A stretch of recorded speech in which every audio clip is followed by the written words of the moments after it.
Hey everybody, welcome to another episode of Iron Fist Songwriting. Today we're going to work on the final details of getting this song ready to put out into distribution. Hope you enjoy this episode. It began as a dream with two kids in high school. There was a spark, magic, chemistry. Then life happened. But 30 years later, the fire was reignited. The band is back, better and badder than ever. They prolifically turn out new music. Songs hitting the tops of the charts in various corners of the world. Rockin' you since '82. Iron Fist.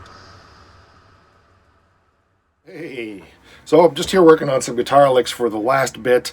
You had seen a little bit of this come in with some concepts that I had from Scott. Not that I had from Scott, rather some concepts that I sent to Scott that he shared a little bit in the intro to one of his videos. So he wanted something that was kind of like the heavy part from Stryper's Yahweh, for example. And I actually went back to a lick that I did back in high school from a song called... I'm not sure what the name of the song was. It was either something to do with Beast, which I morphed into later, Unleash the Beast, which we both talked about a little bit here in the show, or it might have been a song called Jump the Gun, but I don't think so. I think that one's the one that I turned more into Lookout. But it was a lick that went something like this.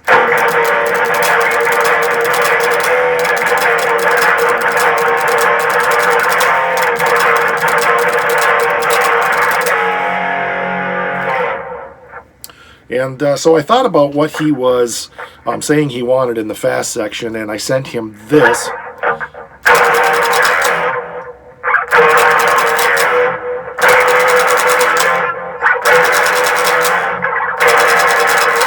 Now, the timing wasn't exactly right in that, but that's pretty much what I sent him. So we turned it into something that lined up at a fast pace at a 4.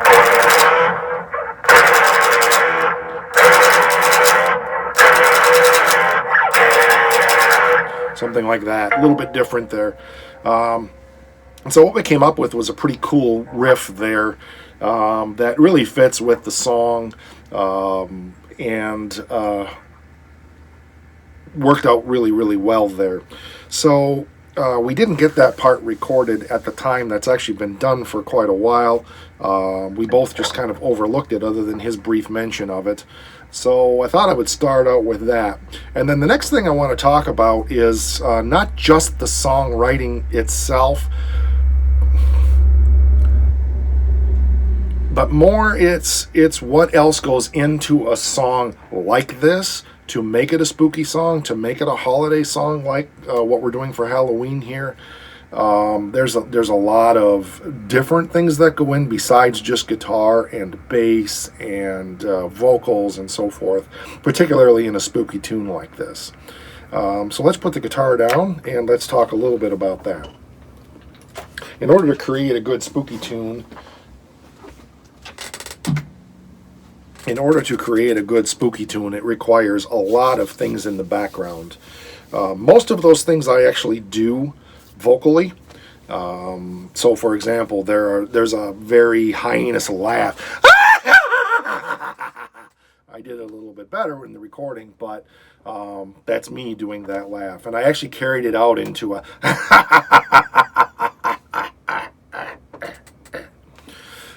can't have a Halloween song without that insanity kind of laugh. My wife just loves when I laugh like that. There's also some very deep groans that you'll hear in the song.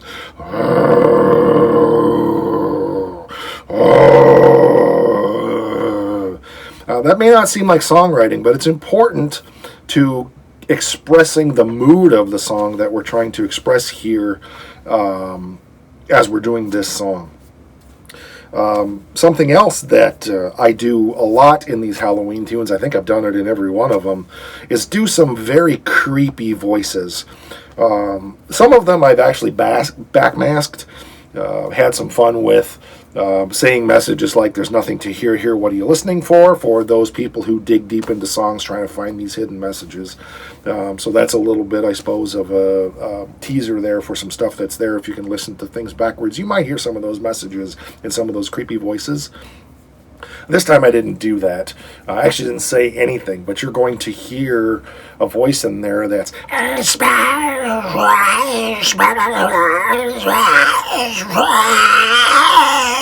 Okay, that's me again. Not saying a thing, right? I'm just talking as though I'm talking, but I'm really not making any sense out of it at all. And really, that is part of songwriting, because songwriting is writing the music, it's writing the lyrics, but it's also writing in those elements to the song that really set that song apart. You're going to hear a church bell in there. Did that through my MIDI interface here with my keyboard. There's all kinds of other sounds going on in there. You'll hear some of those. There's some very deep sounds in there that, I don't know if the MIDI interface is hooked up right now or not. We can see. No, it's not. But there's some very deep electronic sounds going on.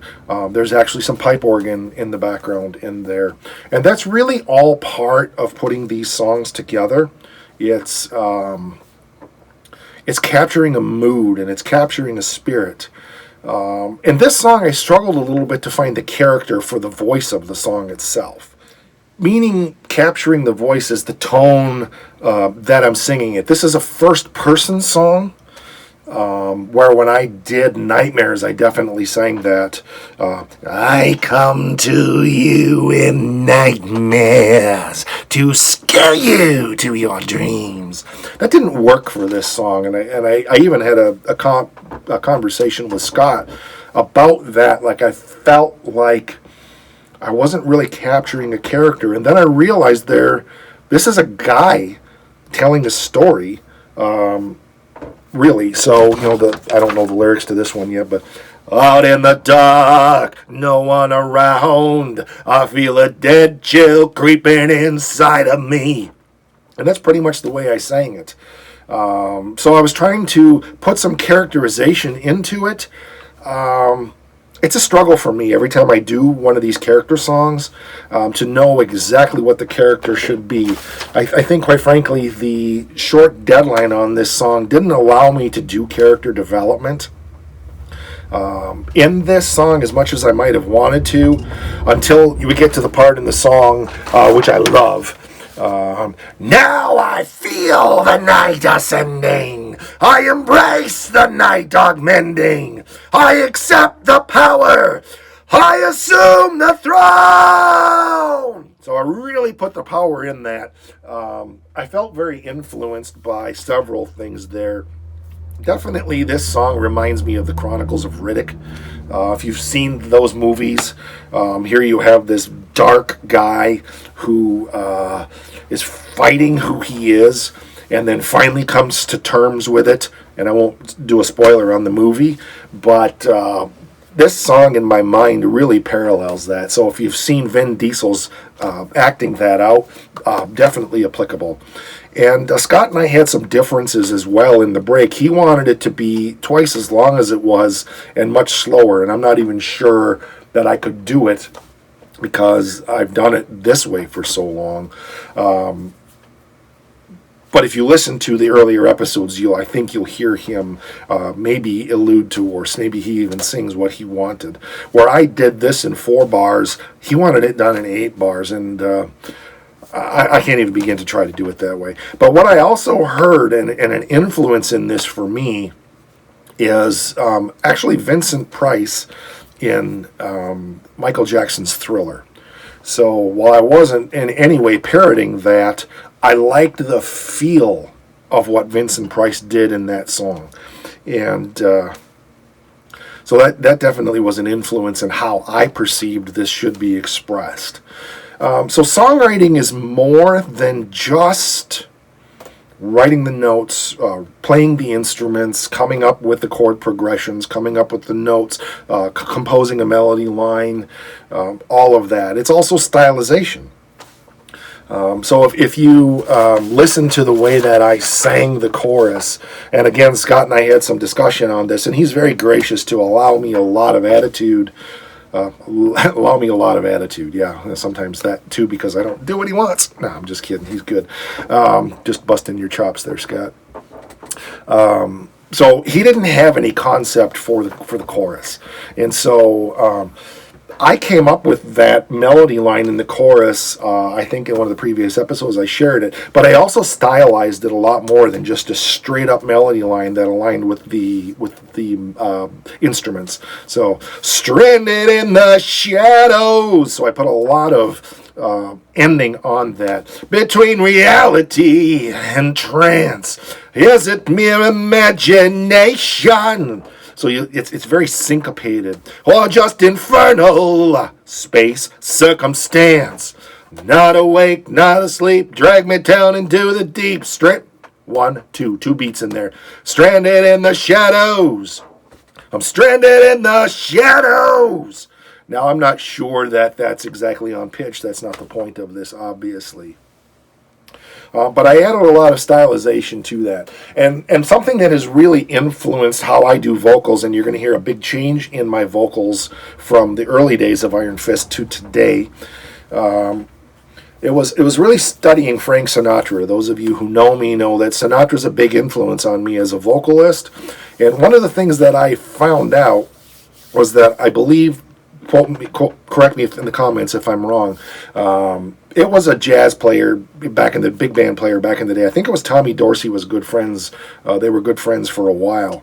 And Frank Sinatra was very influenced by his trombone playing. And I feel like that name's not right, so like I said, correct me if that's wrong. But he was a famous trombone player back in the day, whoever I'm thinking of. They were good friends until they had a big falling out. And Frank stylized a lot of his vocals after Sinatra, after this trombone player.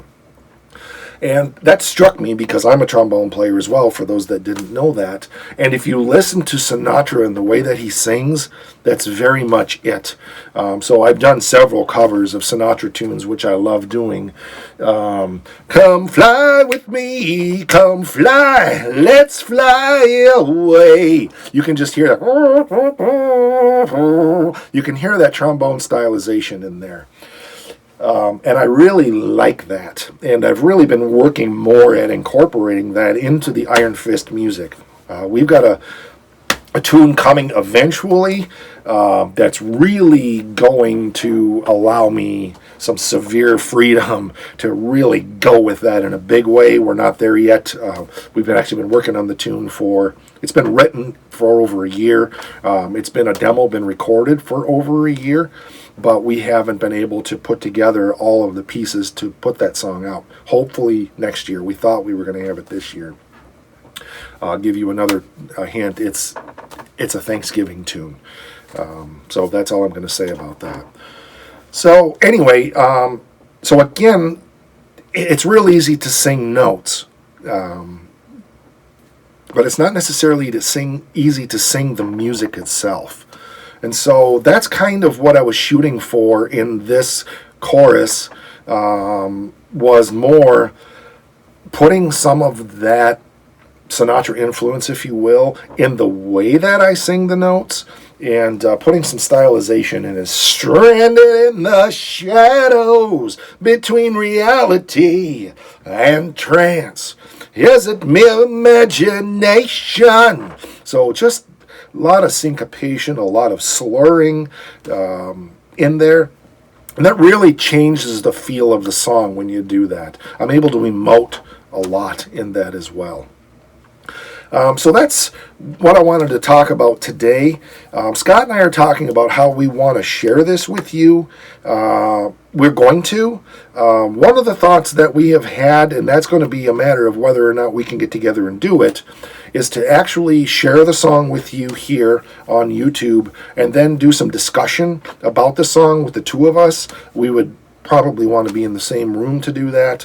I actually have to have a meeting with him soon to talk about some other things. But overall, the song is pretty well done. We're just wrapping up the final details to get it into distribution early next week.